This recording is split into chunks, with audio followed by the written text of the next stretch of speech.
আপনি কেন যান একজনের বাড়ি পুরাইতে, আর আপনি কেন একজনকে মার্ডার করেন? কাছে আসি, অপারেশন ডেভিল হান্ট দিয়ে একটু শুরু করি। আমরা দেখলাম যে সারা দেশে দাবির মিছিল, পাশাপাশি একটু অরাজক পরিস্থিতিও কিন্তু আমরা কোথাও কোথাও দেখি। এই ক্ষেত্রে অপারেশন ডেভিল হান্ট গত 3 দিন আগে শুরু হয়েছে, 1300 বেশি গ্রেফতার। এই অপারেশনের সুফল আমরা কতটা পাচ্ছি বা পাবো বলে আপনার কাছে মনে হয়, বা কতটা কার্যকর ভাবে চলছে? আমি এইসব অপারেশন, এই যে এখন কি বলেন ডেভিল হান্ট, এই সুন্দর সুন্দর নাম। এর আগে হাসিনা 2 বার এই ধরনের অপারেশন চালাইছে, কঠিন ভাবে চালাইছে। এর আগে বিএনপি 2001 সনে ক্ষমতায় এসেই অপারেশন ক্লিন হার্ট নামে অপারেশন চালাইছে, এরশাদ বহুবার চালাইছে, এবং বঙ্গবন্ধু শেখ মুজিবুর রহমান 74 সনে আর্মি নামাইছিল, যার পরিণতি খুব বিপজ্জনক হয়েছিল। সেই পরিণতিতেই কিন্তু এই যে কিছু মেজর যারা মানে যাদের এই অপারেশনের সুযোগে এদের কুকর্মগুলো করার এবং ঐক্যবদ্ধ হওয়ার সুযোগ পাইছিল। এরকম অপারেশন কোনোদিন কোনো ভালো ফল আনছে এটা আমার জানা নাই। তবে আমি কি বলবো, হিস্ট্রি রিপিটস ইটসেলফ বলবো কিনা, কথাটা অনেক বড় হয়ে যায়। যারা এইসব কাজগুলো করছে ভবিষ্যতে রেজাল্ট ভালো আসে নাই, এবং কেউই এখন যারা করতেছে তাদের উদ্দেশ্য মহৎ না, তাদের উদ্দেশ্য আরো গভীরে, আরো খারাপ। তারা প্রথমে দেখাবে তারা কিছু লোকজন ধরবে, এই গতকাল 1300-র মতো লোক সারা বাংলাদেশে ধরছে, আস্তে আস্তে তারা আরো লোক ধরবে, এবং সেই ধরার মধ্যে মূল টার্গেটটা তারা করবে রাজনীতিকে। আমি চাই না, এবং আমি জানি আমি চাইলেও লাভ হবে না। নিশ্চিতভাবে এই দেশে আমি বলি আওয়ামী লীগের লিখতে 10 বছর লাগবে।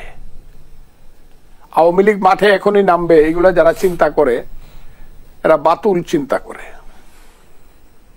বাতুলতা। কিন্তু তারা তো সোশ্যাল মিডিয়া এখনো হাকডাক, সোশ্যাল মিডিয়া বাদ দেন, আমি কোথাও দেখছি না এইরকম আওয়ামী লীগের একটা সোশ্যাল পাওয়ার আছে, ছিল, এবং এটা দীর্ঘদিন থেকে যাবে। কিন্তু it will never turn into political power at least within 10 years.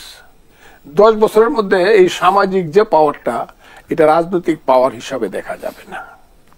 কেন সামাজিক পাওয়ারটা তাদের থাকবে? ধরেন এখন ইলেকশন হচ্ছে, বিএনপি মাঠে গেল, জামাত গেল, অন্যান্য ধর্মীয় দলগুলো গেল, বাম রাজনৈতিক দলগুলো বা ছোট ছোট দলগুলো গেল, আওয়ামী লীগকে আমরা দিলাম না, বা আওয়ামী লীগ গেল না, আওয়ামী লীগ যেতেও পারবে না। নির্বাচন কমিশন চাইলেও আওয়ামী লীগ মাঠে গিয়ে ইলেকশন করতে পারবে না। কিন্তু আওয়ামী লীগের একটা ভোটার সংখ্যা তো থেকেই যাবে। সেই ভোটার সংখ্যা কোনো সময় 42, কোনো সময় 37, কোনো সময় নিচে, একদম নিচে 31-32, এর নিচে কোনো সময় নামে নাই। তো এই সংখ্যার মধ্যে যদি আমি 10% ভোট বাদ দিই, যারা পালায়া গেছে এরা ভোট দেবে না, তাহলে তো 20 থেকে 25% আওয়ামী লীগ সমর্থিত ভোট এদেশে থেকে যায়। ইলেকশনে যখন দাঁড়াবেন, ব্যালট বাক্সের ভিতরতে গিয়ে দেখবেন না যে কার ভোটটা আওয়ামী লীগ, কার ভোটটা বিএনপি, তা তো না। বা এমনও তো বলতে পারবেন না যে আওয়ামী লীগের ভোট পাইলেও আমরা গণবো না। তো সেই কারণে আমি বলছি এই ভোটটার জন্য কিন্তু ওই যে সামাজিক পাওয়ার আওয়ামী লীগের, তার তো একটা 23-25% ভোটের একটা শক্তি আছে ইলেকশনের ব্যাপারে। রাষ্ট্র ক্ষমতার ব্যাপারে যদি ওই শক্তি নাই, কিন্তু ইলেকশনের ব্যাপারে তো সবাই যাবে। তাই আস্তে আস্তে ধীরে ধীরে যে ব্যাপারটা হবে সেটা হলো আওয়ামী লীগ একটা সোশ্যাল পাওয়ার হিসাবে আরো এস্টাবলিশড হবে, এবং 10 বছর পরে গিয়ে আস্তে আস্তে ভালো মানুষ যদি কেউ থাকে, আওয়ামী লীগের একটা রাজনীতি আসে, তারা দাঁড়াবে। এখন ইউনূস সাহেবের যে চিন্তাটা, ওই যে অপারেশন কি হান্ট, আপনার হান্ট আপনি বলেন ডেভিল হান্ট, কে ডেভিল? এটা আগে নির্দিষ্ট করেন ডেভিলকে। যারা সরকার চালায় তারা ডেভিল, যারা মানুষকে ধরতে যায়, মারতে যায়, জেলে নিতে, তারা ডেভিল, নাকি যাদেরকে আপনারা টার্গেট করেন যে এই দল করে, ওই দল করে? আজকে দেখলাম ছাত্র দলরেও পিটাইছে, আজকে দেখলাম প্রাইমারি স্কুলের শিক্ষকদেরকেও পিটানো হয়েছে। ওই যেভাবে চুলে ধরে পিটাইতো আওয়ামী লীগের সময় মেয়েদেরকে, আজকে দেখলাম শাহবাবে সেইভাবেই মেয়েদেরকে পিটাইছে। জল কামান ছাড়ছে, অনেকে সাউন্ড গ্রেনেড মারছে, এদের তো কোনো পরিবর্তন নাই। কাজে এই অপারেশন ইউনূস সাহেবের এটা হলো লোক দেখানো, এবং এটা হলো জটিলতার দিকে, অন্ধকারের দিকে দেশকে নিয়ে যাবে। তাহলে যে আপনার গাজীপুরের ঘটনার পর থেকে আসলে অপারেশনটি শুরু হয়, গাজীপুরে আমরা দেখছি যে রাতের বেলা যে অস্থিতিশীল একটি পরিস্থিতি তৈরি হয়েছে, ছাত্রদেরকে মারা হয়েছে, এরপর থেকে কিন্তু আসে এই ধরনের পরিস্থিতির মোকাবেলা করবে কিভাবে? গাজীপুরে যা ঘটেছে এগুলো বললে তো এখন কি বলবো আপনার, গাজীপুরে যা ঘটেছে, গাজীপুরের ঘটনাটা সামনে আসতেছে না, সঠিক পিকচারটা সামনে আসতেছে না। এরা কারা? ওই যে ছাত্র আন্দোলন, বৈষম্য বিরোধী ছাত্র আন্দোলনের নামে বাড়ি পুরাইতে যায়, এরা কারা? এবং সেইখানে যদি বাড়ি পুরানোর বিরুদ্ধে কেউ থাকে, সেখানে যদি বাধা দেয় একজন আওয়ামী লীগের লোকের যদি কিছুটা শক্তি বা কিছুটা সমর্থন মানুষের মধ্যে থাকতেই পারে, এত তাড়াতাড়ি তাদেরকে উপড়ায় ফেলবেন কি করে? এখানে একটা মারামারি হয়েছে, দুইটাই আমি সমর্থন করি না। আপনি কেন যান একজনের বাড়ি পুরাইতে, আর আপনি কেন একজনকে মার্ডার করেন? দুইটাকে আমি অসমর্থন করি, সমর্থন করি না, ঘৃণা করি, প্রতিবাদ করি।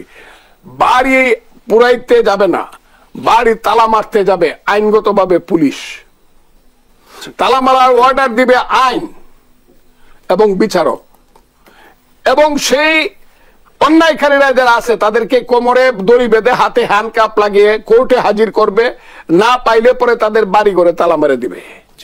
এইখানে ওই যে বৈষম্য বিরোধী ছাত্র আন্দোলন নামে কিছু লোক গিয়া দেখাইলাম যে বাড়ি পুরাইলাম, আবার যা আছে বাড়ির থেকে সব লুটপাট করলাম, এই যে আরম্ভ হয়েছে, আমি আপনাকে খুব ক্লিয়ার করে বলি, এই যে আরম্ভ হয়েছে বাড়ি পুরানো, দেশ তো এখানে শেষ হবে না কিয়ামত পর্যন্ত। বাঙালি জাতি থাকবে, বাংলাদেশ থাকবে, বাংলাদেশিরা থাকবে, কিন্তু বাড়ি পুরানোর যে কালচারটা শুরু হয়েছে,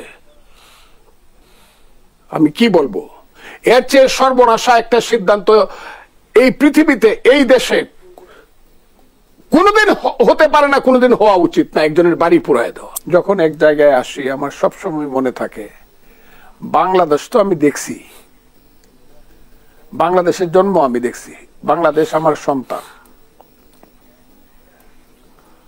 তার জন্ম আমি দেখছি, কারণ আমি যুদ্ধ হাতে